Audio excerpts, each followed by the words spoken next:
नमस्कार साथियों, मैं डॉक्टर नीरज व्यास। आज मेरे साथ में मेरे जो अभी रनिंग में चल रहे हैं पेशेंट्स, उनमें से एक पेशेंट जो एवियन के पेशेंट्स हैं। एवियन मतलब एवेस्क्युलर नेक्रोसिस, जिसमें कूल्हे का जोड़ जो होता है वहाँ की हड्डी डिजनरेट होने लगती है, नेक्रोसिस होना शुरू हो जाता है और उसमें कमर से लेकर के पूरे नीचे पैर तक दर्द आता है। स्थिति ये हो जाती कि पेशेंट चलने में असमर्थ होता है, दर्द बहुत ज़्यादा होता है और ऑपरेशन की नौबत आती है जिसमें हिप रिप्लेसमेंट करना पड़ता है। कुछ पेशेंट मेरे पास आए हैं जो आयुर्वेदिक चिकित्सा से अब ठीक हो रहे हैं। उनका क्या अनुभव है, बीमारी होने से लेकर के अभी तक का क्या अनुभव है, मैं चाहता हूं कि आप सब उससे रूबरू हों।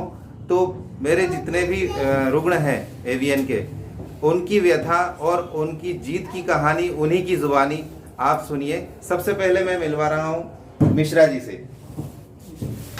मेरा सर ऐसा था कि मैं 11 जून के आसपास फिजिकल की तैयारी कर रहा था। 15 जून को मेरा अटेम्प्ट था, 15 जून को मेरा डेट आया था कि आपको फिजिकल देने जाना है। 11 जून को जब मैंने लॉन्ग जंप किया तो मेरा पैर एकदम फोल्ड हो गया। फोल्ड होने के बाद मुझे ऐसा लगा कि पेन कुछ ज़्यादा ही हो रहा है, तो मैंने पेन किलर लिया।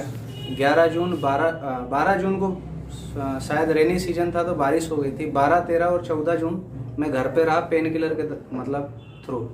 15 तारीख को मैंने फिजिकल क्लियर किया और एक्चुअली में एवियन मेरे पास 11 जून को ही आ चुका था। तो एवियन के बाद मेरा फिजिकल क्लियर हुआ। उसके बाद मैं सितंबर में एक्सरे कराया। मुझे लगा कि खिंचाव होगा आज, नहीं तो कल सही हो जाएगा। एक्सरे में इसका कुछ मिला नहीं। उसके बाद 20 दिन और रेस्ट करके मैंने सोचा कि इसको यार देखा जाए क्या है इसके अंदर। तो फिर एमआरआई कराया। एमआरआई में 3rd स्टेज में था मेरा लेफ्ट फुट और 2nd स्टेज में था राइट। उसके बाद मैं गया होम्योपैथी में। होम्योपैथी से मुझे बंसल सर ने व्यास सर के पास भेजा। उसके बाद जो रिजल्ट आया वो काफ़ी अच्छा रहा। अभी मेरा लगभग 85 to 90% ठीक है। थोड़ा सा जो रह गया है वो अलाइनमेंट को रह गया है कि अलाइनमेंट सीधा नहीं है। बाकी मेरा पेन ये सब काफ़ी रिलीफ है और मैं 10-12 राउंड तो अभी घूम सकता हूँ। 400 मीटर मतलब डेली अगर मैं चाहूँ तो 4 से 5 किलोमीटर पैदल चल सकता हूँ। आप अभी किस प्रोफेशन में हैं मिश्रा जी? मैं अभी टीचर हूँ, एज ए टीचर कर रहा हूँ और मेरा ड्रीम जो है वो मुझे डिफेंस में जाना है। आप टीचर हैं तो आपको खड़े होकर पढ़ाना पड़ता है या बैठ करके पढ़ाते हैं? नहीं, मैं 8 से 10 घंटे खड़ा रहता हूँ। अभी इस परिस्थिति में आप 8 से 10 घंटा खड़े रह पाते हैं? 8 से 10 घंटा खड़ा रहता हूँ। किसी तरह का कोई दर्द महसूस होता है? नहीं, कुछ भी नहीं। अच्छा।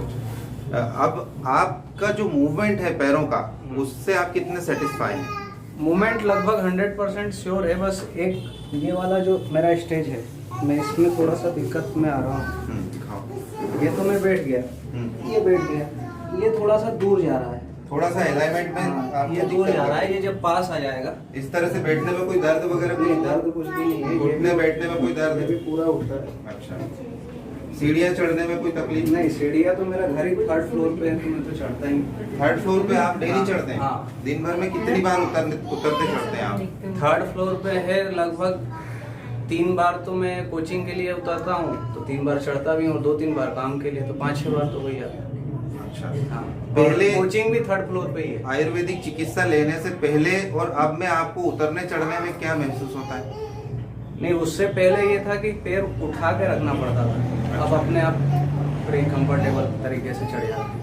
आपका जो आयुर्वेदिक ट्रीटमेंट हमने किया, इसके बारे में आप बताएंगे क्या क्या प्रोसीजर हुई, क्या क्रिया की गई और औषधियाँ किस तरह? 15 दिन पंचकर्मा चला।